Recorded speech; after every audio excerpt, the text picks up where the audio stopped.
Okay. चलो. Good morning. माझं नाव शुभम सिद्धेश्वर ममाने. मी तुमचं आपल्या या कॅपिटल मंत्राच्या स्टॉक मार्केटच्या मास्टर क्लासमध्ये स्वागत करतो. ठीक आहे. तर जास्त वेळ न घेता आपण डायरेक्ट सिलेबसकडे जाऊया. तुम्ही ज्या कोर्ससाठी रजिस्टर केलेलं आहे, तर त्या कोर्समध्ये 3 मॉड्यूल आहेत. ठीक आहे. जसं तुम्हाला पीपीटी दिसत असेल, प्रेझेंटेशन दिसत असेल तिथं. तर तिथे 3 मॉड्यूलमध्ये आपला हा कोर्स डिवायडेड आहे. ठीक आहे. तर पहिला मॉड्यूल असेल आपला basic of investing and stock मार्केटचा. सेकंड मॉड्यूल असेल ॲडव्हान्स टेक्निकल अनालिसिसचा आणि थर्ड मॉड्यूल असेल तुमचा इक्विटी डेरिव्हेटिव्हचा. ठीक आहे. पहिल्या मॉड्यूलमध्ये आपण काय शिकणार आहे, की बेसिक ऑफ इन्व्हेस्टमेंट नावाप्रमाणेच ते मॉड्यूल आहे. इन्व्हेस्टमेंट म्हणजे काय? इन्व्हेस्टमेंट आपण सध्या कुठे करतोय? कशामध्ये करावी? जेणेकरून आपल्याला चांगले रिटर्न्स मिळतील. ठीक आहे. स्टॉक मार्केट म्हणजे काय? आय-पी-ओ म्हणजे काय? एफ-पी-ओ म्हणजे काय? स्टॉक मार्केटमध्ये इन्व्हेस्टमेंट का करावी? बाकीच्या इन्व्हेस्टमेंट ऑप्शनपेक्षा स्टॉक मार्केट का चांगलं आहे? या या सगळ्या बेसिकच्या फाउंडेशनच्या ज्या गोष्टी आहेत ना, त्या आपण सगळ्या basic of investing and stock market या पहिल्या मॉड्यूलमध्ये शिकणार आहे. ठीक आहे. तर पहिला जो आपला मॉड्यूल आहे, ती एक चांगली इन्व्हेस्टमेंट, एक बेस्ट इन्व्हेस्टमेंट काय आहे? फॉर एक्झाम्पल माझा म्हणण्याचा उद्देश हा आहे, की तुमच्या अकॉर्डिंगली एक चांगली इन्व्हेस्टमेंट काय असावी? कोणी म्हणतं सर गोल्ड आहे, कोणी म्हणतं रिअल इस्टेट आहे. ठीक आहे. आणि आपल्या इथं इन्व्हेस्टमेंट करताना आपण काय-काय पॅरामीटर्स चेक करतो? मेजॉरिटी लोकं तर पहिल्यांदा रिटर्न्सच चेक करत असतील. ठीक आहे. मी तुम्हाला एक एक्झाम्पल देतो. बघा एक ए पर्सन आहे आणि एक बी पर्सन आहे. ए पर्सनने काय केलंय, की ₹10,000 गुंतवलेत एका ठिकाणी आणि त्याला ₹20,000 भेटले. ठीक आहे. ₹10,000 गुंतवलेत, ₹20,000 भेटले आणि बी पर्सननी काय केलंय ₹10,000 गुंतवले. पण त्याला ₹15,000 भेटले. ओके. आता तुम्ही म्हणाल, सर दोघांपैकी इन्व्हेस्टमेंट कोणाची चांगली आहे? तर ए ची इन्व्हेस्टमेंट चांगली आहे का बी ची इन्व्हेस्टमेंट चांगली आहे? हे आपल्याला जाणून घेण्यासाठी पहिल्यांदा आपल्याला काय करावं लागेल, की दोघांचा टाईम पिरियड चेक करावं लागेल. मी मी जेव्हा म्हणतो, की ₹10,000 तुम्ही इन्व्हेस्टमेंट करता, त्याचे 20,000 झाले. पण हा एक प्रश्न कोणाच्या मनात आला नसेल. तो म्हणजे किती वेळेत झाले? ठीक आहे. किती वेळेत झाली ती इन्व्हेस्टमेंट आणि बीची इन्व्हेस्टमेंट ही ₹15,000 वरच गेली आहे ₹10,000ची. पण ती समजा 1 वर्षात झाली असेल किंवा 2 वर्षात झाली असेल, तरी सुद्धा ती चांगली इन्व्हेस्टमेंट आहे ए पेक्षा. म्हणजे शॉर्टमध्ये काय सांगायचं, की 10 तुम्ही जेव्हा इन्व्हेस्टमेंट करता, तेव्हा इन्व्हेस्टमेंटला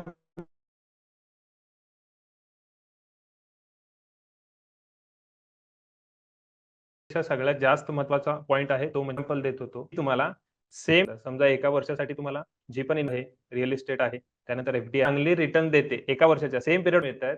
ती माझ्यासाठी एक चांगली इन्व्हेस्टमेंट आहे. समजतंय? आता म्हणतो आता आपण या जो क्वेशन आहे तो तुमचा पहिला जी स्लाईड आहे त्याच्यामध्ये आपल्याला शिकायचं काय माहिती का, की आपण जेव्हा-जेव्हा इन्व्हेस्टमेंट करणार आहे ना, तेव्हा-तेव्हा टाईम पिरियड बघणं खूप महत्त्वाचं आहे. तुम्ही रिटर्न बघता मान्य आहे मला, आपण रिटर्न बघतो. पण पहिलं प्रायोरिटी आपण टाईमला दिली पाहिजे. दुसरी प्रायोरिटी रिटर्न्सला, नंतर मग रिस्क फॅक्टर वगैरे तुम्ही चेक करू शकता. अकॉर्डिंगली त्या ते सगळे पॅरामीटर्स तुम्ही चेक करू शकता. तर माझ्यासाठी बेस्ट इन्व्हेस्टमेंटची डेफिनेशन काय आहे? एखादं प्रॉडक्ट जे सेम पिरियड ऑफ टाईममध्ये बाकीच्या इन्व्हेस्टमेंट प्रॉडक्टपेक्षा चांगलं रिटर्न देईल. ती माझ्यासाठी बेस्ट इन्व्हेस्टमेंट आहे. ठीक आहे. समजतंय? नेक्स्ट नेक्स्ट काय? की तुम्ही काय इन्वेस्टमेंट करायला पाहिजे. तुम्ही व्हाय शुड वन इन्वेस्ट, मतलब आप क्यों इन्वेस्ट करना है हमें. ठीक आहे. आता तुम्ही म्हणाल सर की आपला एक खर्च बघायला पाहिजे किंवा एक इन्कम सोर्स नवीन क्रिएट व्हायला पाहिजे. त्यासाठी आपण इन्व्हेस्टमेंट करायला पाहिजे. लोक बिझनेसमध्ये इन्व्हेस्टमेंट करतात. ते एक income source, steady income source व्हायला पाहिजे म्हणून. काही लोकं बघा इन्शुरन्समध्ये इन्व्हेस्टमेंट करतात. ठीक आहे. इन्शुरन्समध्ये इन्व्हेस्टमेंट केल्यावर तिथं पैसे मिळतीलच असं नाही, पण तिथे एक सिक्युरिटी मिळते, की तुम्हाला उद्या काहीतरी झालं, ठीक आहे. तर ते तुमचं बॅकअप असतो तिथं. ओके. काही लोकं एक स्पेसिफिक गोलसाठी इन्व्हेस्टमेंट करतात. ठीक आहे. इन्व्हेस्टमेंट का करतात याची 3च कारणं आहेत मेन म्हणजे. ते म्हणजे पहिला तुमचे आयडल जे पैसे आहेत, म्हणजे थोडेसे पैसे तुमच्याकडे शिल्लक आहेत, त्याच्यावर एक इन्कम सोर्स जनरेट करायचा. सेकंड आहे काही लोकांचं स्पेसिफिक गोल आहे. आता माझा कसं गोल आहे, समजा 40व्या वर्षी रिटायरमेंट घ्यायची आपल्याला. हा माझा गोल आहे. बाकीच्यांचा पण काहीतरी गोल असेल ना, की फॉर एक्झाम्पल तुमच्याकडे मुलं-मुली असतील, तुमची मोठी मुलं-मुलं असतील.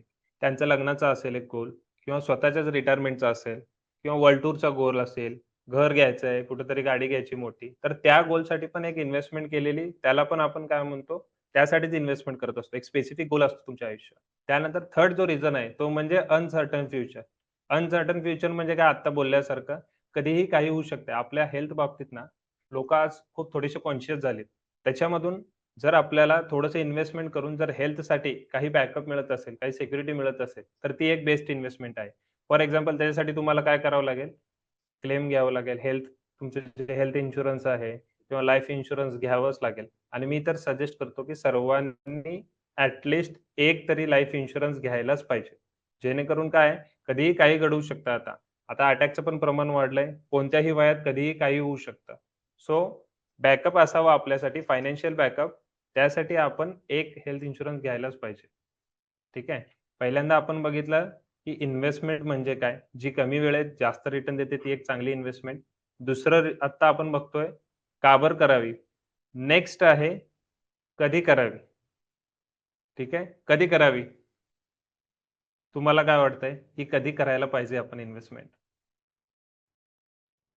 कोण म्हणतं सर पैसे आल्यानंतर करू, कोण म्हणतं 60 वर्षानंतर करूया. सर थोडेसे पैसे तरी पडू द्या मागे, मग आपण बघूया. ठीक आहे. असं आपण बाकीच्या जे पण बिलीफ्स आहेत त्यावर आपण राहत असतो. ठीक आहे. पण नॉर्मली इन्व्हेस्टमेंटचे ना 3च नियम आहेत. इन्व्हेस्टमेंट करण्याचे 3च नियम आहेत. Invest early, invest regularly and invest for term, not for short term. Short टर्मसाठी केली जाते ती ट्रेडिंग असते आणि लाँग टर्मसाठी केलं जातं ते इन्व्हेस्टमेंट असतं. आता इन्व्हेस्ट अर्ली म्हणजे कधी? जेव्हा तुम्हाला आपल्याला समजायला लागेल सगळ्या गोष्टी हं, आणि जेव्हा आपल्याकडे पैसे राहतील थोडेसे. ठीक आहे. इन्व्हेस्टमेंट आपण तेव्हा जेवढं लवकर चालू करता येईल तेवढं लवकर चालू करा. ठीक आहे. रेग्युलर ठेवा ती इन्व्हेस्टमेंट. इन्व्हेस्टमेंट आपल्याला रेग्युलरच ठेवायची आहे. आणि थर्ड आहे invest for long term, not for short term. म्हणजे इन्व्हेस्टमेंट ही नेहमी लाँग टर्मसाठी असते. आता लाँग टर्म म्हणजे किती लाँग टर्म ते पण माहीत नाही. शॉर्ट टर्म म्हणजे किती ड्युरेशन, लाँग टर्ममध्ये किती ड्युरेशन हे पण आपण बघणार आहे. पण हे 3 इन्व्हेस्टमेंटचे 3 बेसिक नियम आहेत, की invest regularly, invest early and invest for long term. Okay. Next. आता जे मी बोललो, की लाँग टर्म आणि शॉर्ट टर्म हे आपल्या कन्व्हिनियन्ससाठी केलेलं आहे आपण. असं नाही, की मार्केटमध्ये असंच असतं. ठीक आहे. शॉर्ट टर्म म्हणजे काय? कोणी एखादी इन्व्हेस्टमेंट जर 1 दिवस ते 3 महिन्यापर्यंत होल्ड करत असेल, तर त्याला आपण शॉर्ट टर्म म्हणतो. मीडियम टर्म काय? मीडियम टर्म मीडियम टर्म म्हणजे 3 महिने ते 1 वर्षापर्यंतची मीडियम टर्म असते. आणि लाँग टर्म म्हणजे काय? की 1 वर्षापासून ते कितीही वर्ष, 10 वर्ष, 25 वर्ष. मेजॉरिटी लोकं लाँग टर्ममध्ये इन्व्हेस्टमेंट करतात आणि मार्केट तुम्हाला चांगला पैसा हा लाँग टर्ममध्ये देतो. ट्रेडिंगचं जे आता आलेलं आहे, ट्रेडिंगचा जो क्रेझ आलेला आहे, जो ट्रेंड आलेला आहे, त्यामध्ये पण पैसे बनतात. रिस्क मॅनेजमेंट जर तुम्हाला प्रॉपर जमत असेल, आपण ते पुढे-पुढे शिकणारच आहे. ठीक आहे. तर ट्रेडिंगमध्ये सुद्धा खूप चांगले पैसे बनतात. नेक्स्ट आपला आहे, आपल्याला शिकायचा आहे तो इंटरेस्ट. इंटरेस्ट म्हणजे काय? मला तुझ्यात आहे तो वाला इंटरेस्ट नाही. तर इंटरेस्ट म्हणजे आपलं फायनान्शियल टर्म्समधला इंटरेस्ट. ठीक आहे. तर त्यामध्ये 2 टाइप्स आहेत. एक आहे तुमचं सिंपल इंटरेस्ट, दुसरं आहे कंपाऊंड इंटरेस्ट. जर मराठीत बोलायला गेलं तर साधा किंवा सरळ व्याज त्याला सिंपल इंटरेस्ट म्हणतो. आणि कंपाऊंड इंटरेस्ट म्हणजे काय, की चक्रवाढ व्याज. ठीक आहे. बँकेमध्ये जे लोन दिलं जातं आपल्याला ते सिंपल इंटरेस्टच्या माध्यमातून दिलं जातं. पण समजा तुमच्याकडे क्रेडिट कार्ड वगैरे असेल आणि त्याची बिलं जर तुम्ही वेळेवर भरले नाही, तर ते कंपाऊंड इंटरेस्टवर चार्ज होतं. चक्रवाढ व्याजाने चार्ज होत असतं ते. ठीक आहे. तर याचा मार्केटमध्ये काय संबंध आहे, ते पण आपण बघणार आहे. याचा मार्केटमध्ये काय संबंध आहे माहिती का? की जेव्हा तुम्ही पहिली इन्व्हेस्टमेंट करता मार्केटमध्ये, तेव्हा तुम्हाला जो रिटर्न मिळतो तो सिंपल इंटरेस्टने मिळतो. पण जेव्हा तुम्ही दुसरा ट्रेड किंवा दुसरी इन्व्हेस्टमेंट करत असता, कशी करता? पहिलं इन्व्हेस्टमेंटचं कॅपिटल आणि पहिल्या इन्व्हेस्टमेंटवर आलेला रिटर्न हा जर तुम्ही रिइन्व्हेस्ट करत असाल, मी काय म्हणलं, पहिली इन्व्हेस्टमेंटचा रिटर्न आणि जे आपण स्टार्टिंगला कॅपिटल वापरलंय ते दोन्ही मिळून जर रिइन्व्हेस्ट करत असाल, तर तुम्हाला कंपाऊंड इंटरेस्टचा फायदा मिळत जातो. ठीक आहे. आपल्याला स्विंग ट्रेडिंग हा एक प्रकार आहे मार्केटमधला. तो करायचा कंपाऊंड इंटरेस्टच्या बेसिसवर. पहिला रिटर्न आपल्याला सिंपल इंटरेस्टनीच मिळेल. पण तो विथड्रॉ नाही करायचा आहे. तो रिइन्व्हेस्ट करायचा. ठीक आहे. कारण मार्केटमध्ये पैशानेच पैसा वाढतो. समजतंय? ओके. नेक्स्ट बघूया आपण ऑप्शन्स काय-काय आहेत इन्व्हेस्टमेंटचे. ठीक आहे. इन्व्हेस्टमेंटचे 3 कॅटेगरीमध्ये ऑप्शन आहेत. पहिला आहे तुमचा फिजिकल ॲसेट. फिजिकल ॲसेट म्हणजे काय? की ज्याला तुम्ही टच करू शकता. नॉर्मली आपल्या मेजॉरिटी इन्व्हेस्टमेंट याच्यातच असतं. एक आहे रिअल इस्टेट, दुसरा आहे गोल्ड आणि तिसरा कमोडिटी दुसऱ्या कुठल्यातरी वस्तूमध्ये आपण इन्व्हेस्टमेंट करतो. ठीक आहे. फिजिकल ॲसेट म्हणजे काय? ज्याला आपण टच करू शकतो. गोल्डला टच करू शकतो, रिअल इस्टेटला टच करू शकतो. वस्तू ज्याला आपण टच करू शकतो. दुसरं कॅटेगरी आहे फायनान्शियल ॲसेट. फायनान्शियल ॲसेट म्हणजे काय? की जे डॉक्युमेंटवर असतात. फक्त डॉक्युमेंट, कागदोपत्री ज्यांची इन्व्हेस्टमेंट असते, ते म्हणजे तुमचे फायनान्शियल ॲसेट. ठीक आहे. Like RD, FD, insurance, PPF वगैरे हां, पेन्शन फंड, प्रॉव्हिडंट फंड ते सगळ्या गोष्टी त्या फायनान्शियल ॲसेटमध्ये येतात. आणि या 2 कॅटेगरीमध्येच आपले पैसे संपतात. ठीक आहे. नेक्स्ट जिथं आपल्याला चांगले इन्व्हेस्टमेंटवर रिटर्न मिळणार असतं, ते जे ऑप्शन आहे ते म्हणजे सिक्युरिटी मार्केट रिलेटेड इन्स्ट्रुमेंट म्हणजेच शेअर्स, बॉन्ड्स आणि डिबेंचर्स. ठीक आहे. बॉन्ड्स आणि डिबेंचर्सबद्दल नंतर बोलूया आपण. पहिल्या शेअर्सबद्दल बोलूया.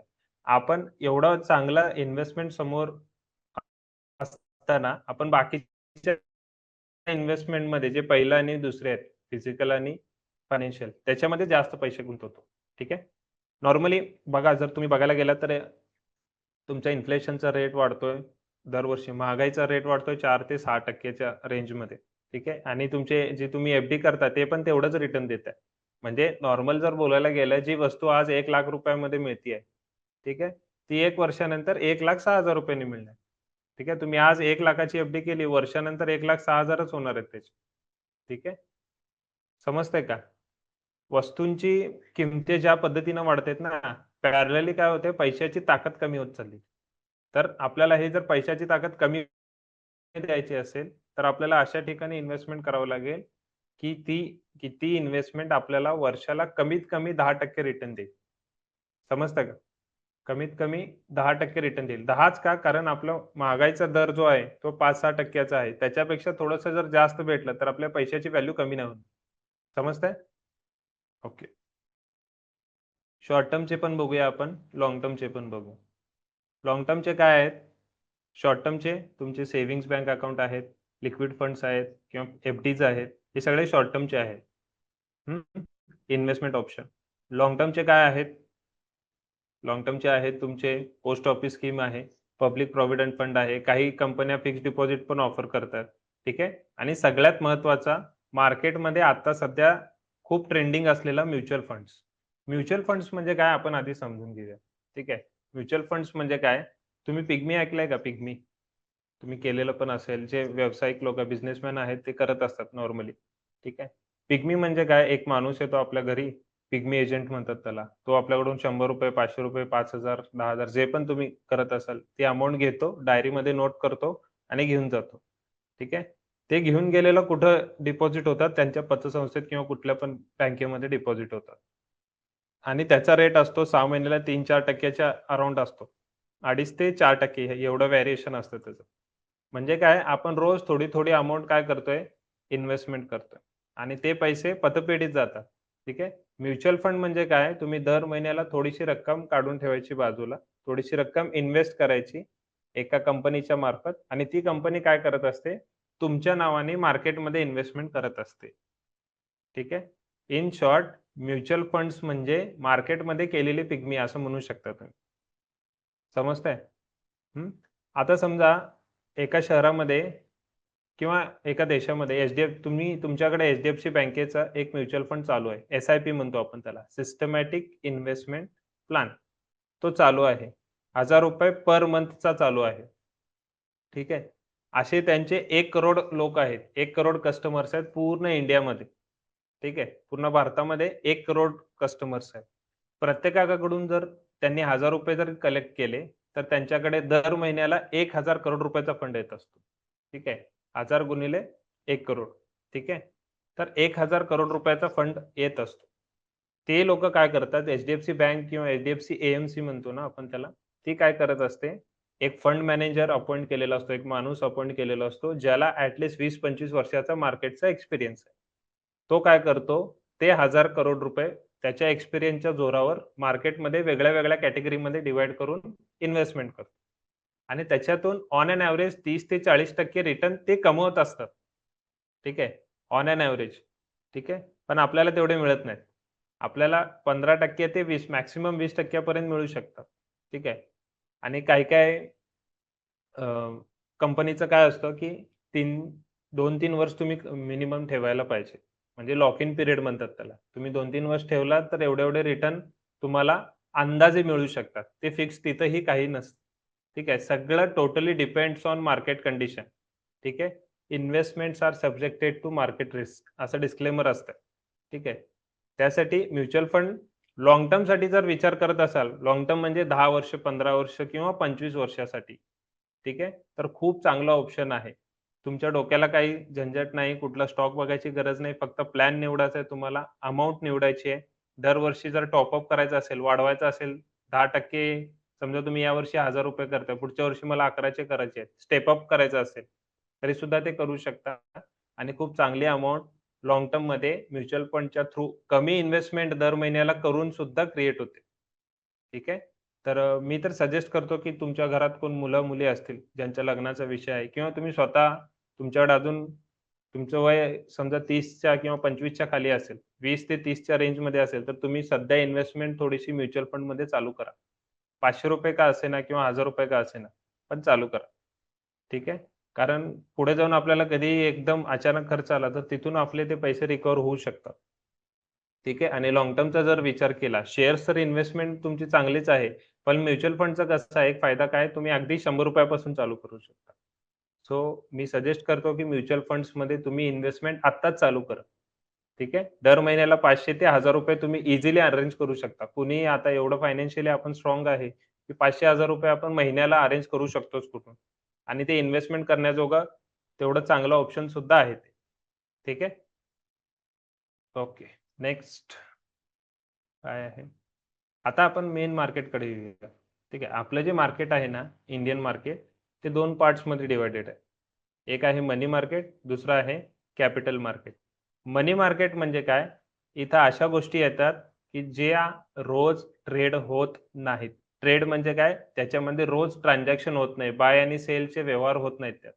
ठीक आहे. मग अशा कुठल्या गोष्टी आहेत? अशा गोष्टी आहेत तुमचे आर-डीज, एफ-डीज, ठीक आहे. इन्शुरन्स या सगळ्या मनी मार्केटमध्ये येतात. तुम्ही आर-डीमध्ये काय रोज-रोज इन्व्हेस्टमेंट करत नाही. एफ-डीमध्ये पण रोज-रोज इन्व्हेस्टमेंट करत नाही. बरोबर आहे. एफ-डीमध्ये एकदा इन्व्हेस्टमेंट करतो 7-8 वर्ष, 10 वर्ष जे पण असेल, त्या हिशोबाने तुम्ही त्या 8 वर्षानंतर त्याचे मॅच्युरिटीची अमाउंट जे पण असेल, ते क्लेम करता. मग या सगळ्या गोष्टी मनी मार्केटमध्ये येतात. पण दुसरं जे मार्केट आहे कॅपिटल मार्केट, कॅपिटल त्याच्या नावातच कॅपिटल मार्केट आहे. ठीक आहे. ते काय करत असतं, त्याच्या नावात कॅपिटल आहे. कॅपिटल म्हणजे काय हो? तुम्हाला काय वाटतं, की कॅपिटल या शब्दाचा अर्थ काय? 2 अर्थ होतात त्याचे. एक राजधानी होतो. राजधानी सोडून द्या, आपल्याला काय संबंध नाही राजधानीचा. पण दुसरा अर्थ काय? कॅपिटल म्हणजे बिझनेसला जे लागतं ते कॅपिटल म्हणजेच भांडवल. ठीक आहे. भांडवली बाजार असं मराठीत त्याला म्हणतात, भांडवली बाजार. हे असं बाजार आहे, हे असं प्लेस आहे, ही अशी जागा आहे, की जिथं कंपन्या स्वतःसाठी भांडवल उभा करू शकतात. ठीक आहे. म्हणून त्याला कॅपिटल मार्केट असं नाव आहे. ओके. तर कॅपिटल मार्केट म्हणजे काय, जिथं कंपन्या स्वतःसाठी भांडवल उभा करतात. आता कंपन्यांना पैशाची गरज कशाला असते? कंपन्यांना पैशाची गरज असते, बरोबर आहे. पण कशाला असते? आता ते काय विचारायचा प्रश्न नाही. म्हणजे आपण हा असं झालं, की आपल्याला जगायला ऑक्सिजन कशाला लागतं असं. कंपनी जर पुढं रन करायची असेल, लाँग टर्ममध्ये चालवायची असेल, तर पैसे रोजच्या रोज डेली ऑपरेशनसाठी पण पैसे लागतात. नवीन ऑपरेशनसाठी पण पैसे लागतात. कर्ज असतात, खर्च असतात. भरपूर गोष्टी आहेत. ते काय बोलायची गोष्ट नाही. ठीक आहे. कॅपिटल मार्केटमध्ये येऊन कंपन्या काय करतात, लोकांकडून पैसे कलेक्ट करतात. फॉर एक्झाम्पल सांगतो. समजा एक 5,000 करोड रुपयाची कंपनी आहे किंवा 50,000 करोड रुपयाची कंपनी आहे. ठीक आहे. तर त्यांना भांडवल उभं करायचं. ओके. आता ते कसं करणार भांडवल उभा? समजा किंवा त्यांना लोन पाहिजे. लोन पाहिजे असेल तर आपण कोणाकडे जातो? पहिला आपला बेस्ट ऑप्शन आहे तो म्हणजे बँक. ठीक आहे. कंपनी पण जाते बँकेकडे. पण बँकेकडे गेल्यानंतर तिथे 3 फिल्टर असतात त्यांचे. 3 फिल्टर्स काय? पहिला तुम्ही मॉर्गेज काय करणार? गहाण काय ठेवणार आमच्याकडे? ठीक आहे. कंपनी म्हणते आमचे कंपनीचा हिस्सा तुमच्याकडे गहाण ठेवतो. ओके. नेक्स्ट फिल्टर आहे इंटरेस्टचा. ठीक आहे. 10% जरी इंटरेस्ट जरी पकडला आपण, एखाद्या कंपनीनी 5,000 करोड रुपयाच्या लोनसाठी अप्लाय केलंय. 5,000 करोड म्हणतोय आणि त्याचे 10% इंटरेस्ट म्हणजे 500 करोड रुपये इंटरेस्ट होतो दरवर्षी. ठीक आहे. नेक्स्ट त्याच्यामध्ये टेन्युअर असतं. टेन्युअर म्हणजे कालावधी. ठीक आहे. तुम्हाला 20 वर्षामध्ये एवढं लोन फेडायचं आहे, 25 वर्षात फेडायचं आहे, 50 वर्षात, 40 वर्षात जे पण असेल ते. ठीक आहे. तर हे तिन्ही जे फिल्टर आहेत ना, कंपनीसाठी ते एवढे सुटेबल नाही आहेत किंवा आपण म्हणतो ना, फायदेशीर नाही आहेत. कारण बघा ना, तुम्ही जर 5,000 करोड रुपयाचं लोन घेतलंय, तर तुम्ही फक्त 500 करोड रुपये इंटरेस्ट देताय दरवर्षी. ठीक आहे. आणि प्लस तुमचं शेअर्स पण त्यांच्याकडे मॉर्गेज आहे. तुमचं मालकी कंपनीचा एक छोटा हिस्सा त्यांच्याकडे गहाण म्हणून पण आहे. समजतंय का? मग कंपनी काय करते बँकेचा जो ऑप्शन आहे, बँकेकडून लोन घेण्याचा जो ऑप्शन आहे ना, तो प्रिफर करत नाही जास्त. मग आता पैसे तरी पाहिजे, बँकेकडून नाही घ्यायचे, तर कुणाकडून घेणार? पब्लिककडून घेते. पब्लिक म्हणजे कोण? आपणच सगळे. कंपनी काय करते, त्यांच्या जो 5,000 करोड रुपयाचा जो हिस्सा असतो, समजा मोठी कंपनी आहे, 50,000 करोड रुपयाची कंपनी आहे. ठीक आहे. मी स्लाइडवर दाखवतो, एकच मिनिट. तर स्क्रीनवर दिसतंय तसं, की ही ए-बी-सी लिमिटेड एक कंपनी आहे. ठीक आहे. आणि त्याचं व्हॅल्युएशन आहे 50,000 करोड रुपये. ठीक आहे. आता कंपनीला काय करायचं माहिती आहे का, की 5,000 करोड रुपयांची रिक्वायरमेंट आहे. किती? 5,000 करोड रुपये. एकच मिनिट. 5,000 करोड रुपयाची रिक्वायरमेंट. ओके. मग कंपनी काय करणार? त्यांच्या टोटल कंपनीपैकी 10% कोणी 10% करतं, कोणी 5% करतं, कोणी 15% करतं. प्रत्येक कंपनीवर डिपेंड आहे ते. तेवढा हिस्सा त्यांनी साइडला काढतात. आता त्याची व्हॅल्यू होती 5,000 करोड रुपये. ठीक आहे. ओरिजिनल व्हॅल्यू तर 5,000 करोड रुपये. पण कंपनी काय करते, या शेअर्सचे हा जो हिस्सा आहे ना तेवढा, त्याचे करोडो तुकडे करते. आता मी हे थोडं बेसिक लँग्वेजमध्ये सांगतोय. त्याचे पूर्ण असे करोडो तुकडे करते. एक-एक, एक-एक, एक-एक करत असे पूर्ण तुकडे होतात त्याचे. ठीक आहे.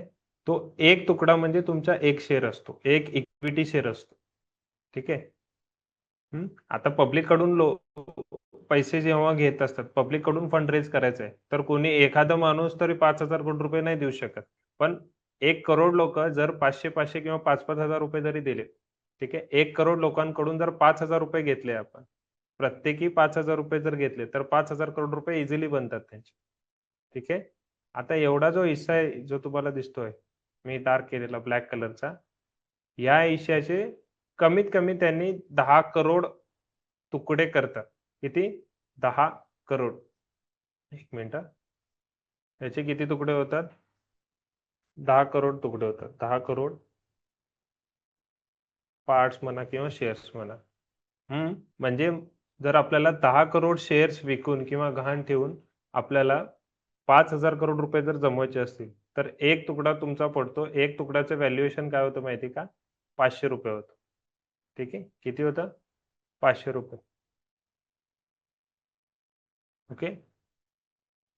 आणि हे ₹500 लोकांकडून प्रत्येकी लोकांकडून जमा करतात. किती करोड लोकांकडून जमा करतात? 10 करोड लोकांकडून जमा करतात. ठीक आहे. मग असे 10 करोड शेअर्स एकदम कसे जाणार? ठीक आहे. एकदम तर जाणार नाहीत. ठीक आहे. पण या प्रोसेसला जेव्हा मार्केटमध्ये कंपनी पहिल्यांदा येत असते, स्टॉक मार्केटमध्ये पहिल्यांदा आपले शेअर्स लोकांना ऑफर करत असते. ठीक आहे.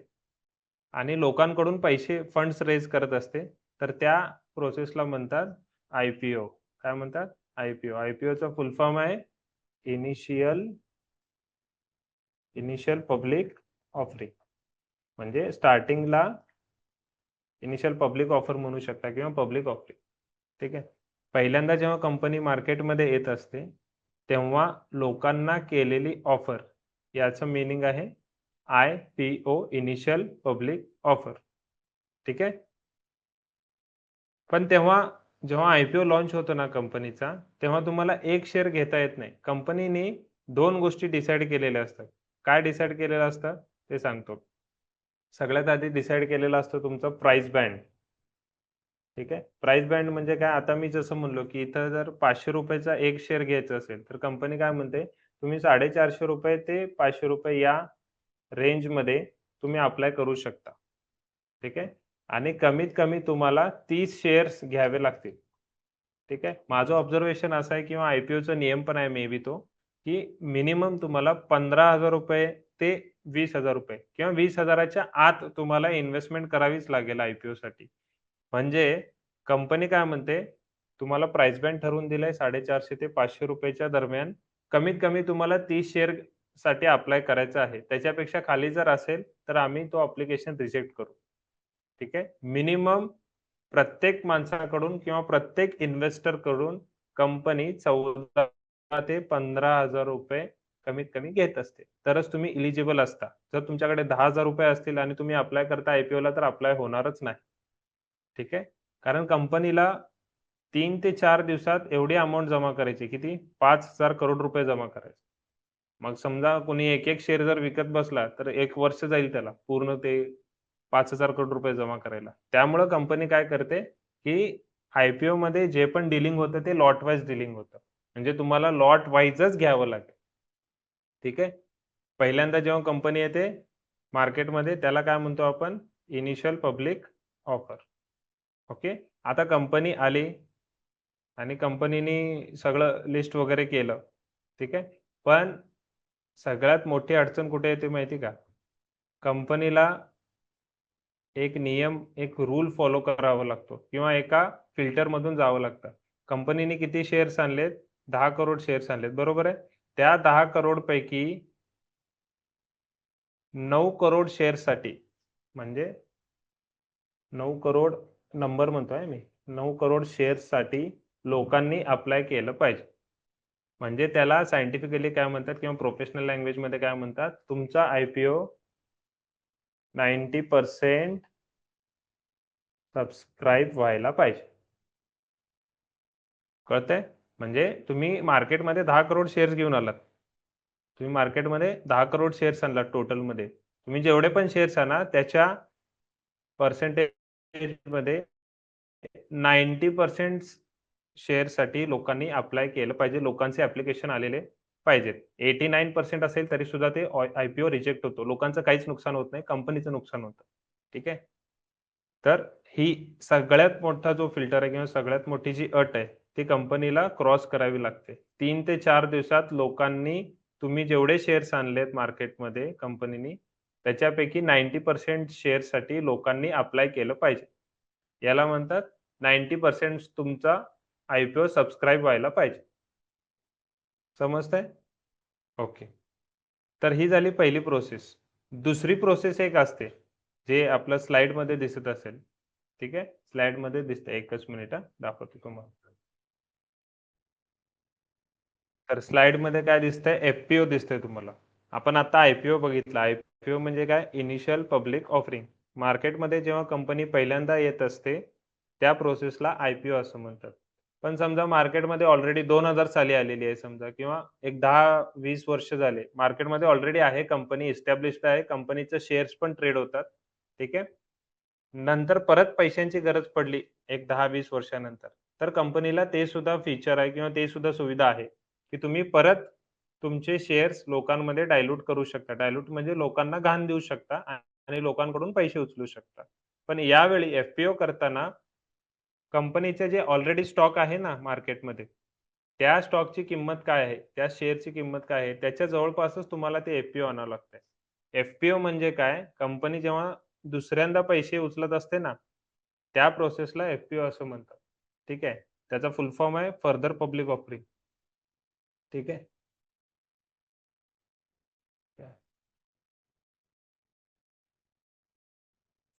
तर एफ-पी-ओ म्हणजे काय? की फर्दर पब्लिक ऑफरिंग.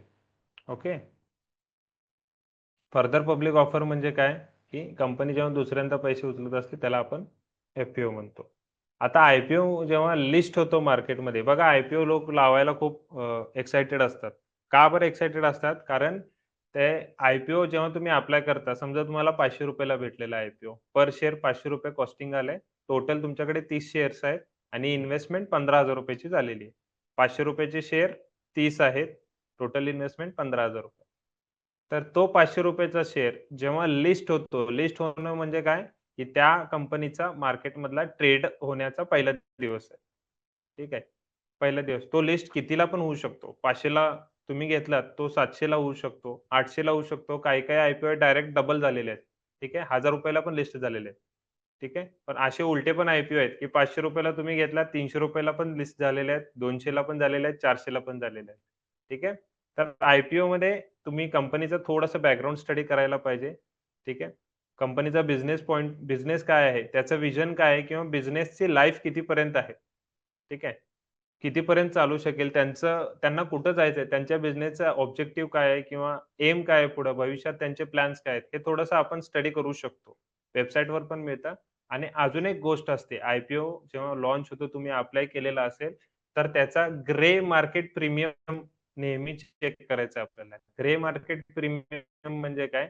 दुसरं एक मार्केट असं आपल्यासाठी नाही आहे, नॉर्मल इंडिव्हिज्युअल इन्व्हेस्टरसाठी. एच-एन-आय किंवा मोठे जे प्लेयर्स असतात, जे जास्त इन्व्हेस्टमेंट करतात, त्यांच्यासाठी ते मार्केट आहे. त्याला म्हणतात ग्रे मार्केट प्रीमियम, जी-एम-पी. ठीक आहे. त्याच्यावरून एक अंदाज येतो आपल्याला, की आय-पी-ओ आपला जो आहे, जो आपला सध्या चालू आहे आय-पी-ओ, तर तो कितीला लिस्ट होईल? कोणत्या प्राइसला लिस्ट होऊ शकतो? समजतंय का? तर मार्केटमध्ये आय-पी-ओ एंट्री करण्याची प्रोसेस आहे आय-पी-ओ.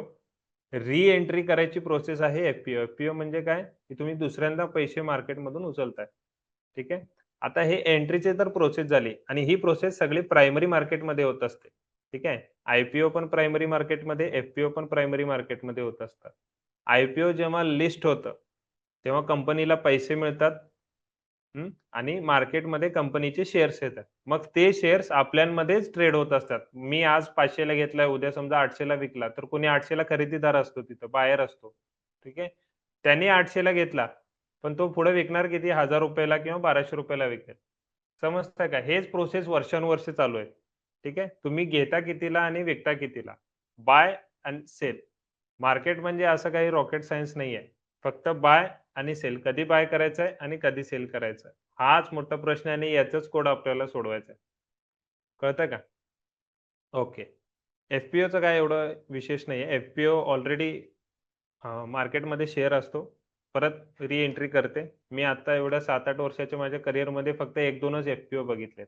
रिसेंटली बघितला आयडियाचा. ठीक आहे. आयडियावर आता एफ-पी-ओ घेतात कशाला? समजा कंपनीवर कर्ज असेल किंवा डबघाईला आली आहे कंपनी, खूप नुकसान झालेलं असेल. कंपनीमध्ये काहीतरी मेजर स्कॅम झालेला असेल, तर तशा केसेसमध्ये जर कंपनीमध्ये कॅपॅसिटी असेल, पोटेन्शियल असेल, तर ते एफ-पी-ओसाठी एलिजिबल असतात. याच्यासाठी पण सगळ्या गोष्टींसाठी वर एक आपलं बोर्ड आहे. मार्केटचा आपला एक बोर्ड आहे. त्याचं नाव आहे security and exchange board of India. SEBI, SEBI. Short फॉर्ममध्ये आपण त्याला सेबी म्हणतो. याच्याकडे अप्लाय करावं लागतं. त्यांचं जर अप्रूव्हल आलं, तर तुम्ही एलिजिबल होता. ठीक आहे. तर आय-पी-ओ, एफ-पी-ओ हे झाले एंट्री आणि री-एंट्रीचे प्रोसेस. पण तिसरी एक प्रोसेस आहे. त्याला म्हणतात बायबॅक. ठीक आहे. बायबॅक म्हणजे काय? त्याच्या नावातच आहे. Buy back. हे कंपनीसाठीची प्रोसेस आहे. ठीक आहे. बायबॅक म्हणजे काय? समजा एखादी कंपनी होती मार्केटमध्ये त्यांचा आय-पी-ओ 20-22 वर्षापूर्वी आला होता, 25 वर्षापूर्वी आला होता. त्यांची कंपनी आता ती फायनान्शियली स्ट्राँग झालेली आहे. आता पैशाची गरज नाहीये त्यांना जास्त. पण आयपीओ मध्ये जे शेअर्स मार्केटमध्ये त्यांनी आणले होते ते त्यांना परत पाहिजे. ठीक आहे. ते समजा तुमच्याकडेच कुठला तरी शेअर आहे, टीसीएसचा आहे. टीसीएस कंटिन्यू बायबॅक वगैरे करत असते. ठीक आहे. फॉर एक्झाम्पल समजा तुम्ही लोन घेण्यासाठी कुठली तरी गोष्ट गहाण ठेवली होती. ओके. आता ती तुम्ही विचार काय करणार, ती लवकरात लवकर सोडवून आणण्याचा विचार करणार. बरोबर आहे. कंपनी पण सेम तसंच विचार करत असते. कंपनीची कुठली गोष्ट गहाण असते आपल्याकडे, कंपनीचे शेअर्स गहाण असते. मग ते काय करत असते, की ते शेअर सोडवून आणण्याचा विचार करत असते.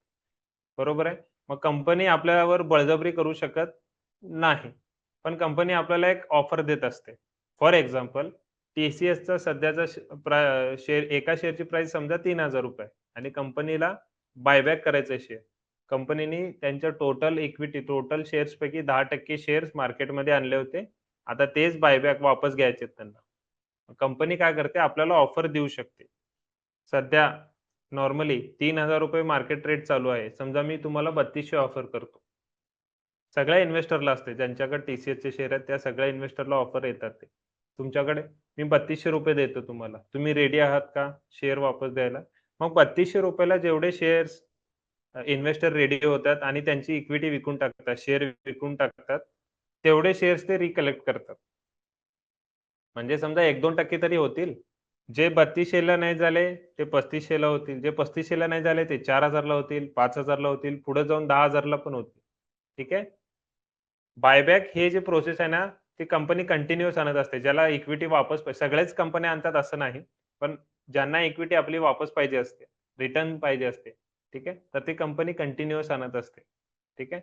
पण एक नियम काय आहे माहिती का मार्केटचा, की सगळेच शेअर कंपनी बायबॅक करू शकतच नाही कधी.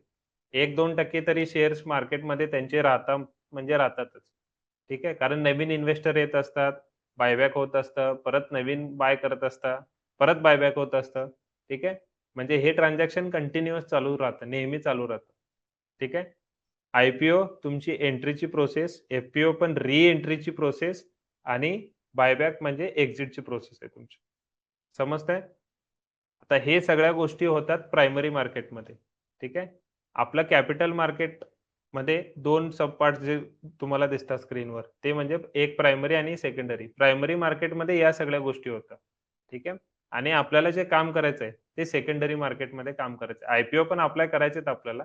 पण सेकंडरी मार्केटमध्येच आपल्याला ॲक्चुअली काम करायचं आहे. जिथं तुमचं ट्रेडिंग आणि इन्व्हेस्टिंग होत असतं ना, त्याला सेकंडरी मार्केट म्हणतात. तर ते काय असतं, कसं असतं, एक स्टॉक मार्केट म्हणजे काय? एन-एस-सी, बी-एस-सी म्हणजे काय? ते आपण नेक्स्ट लेक्चरमध्ये, नेक्स्ट व्हिडिओमध्ये बघूया. ठीक आहे. तोपर्यंत थँक यू.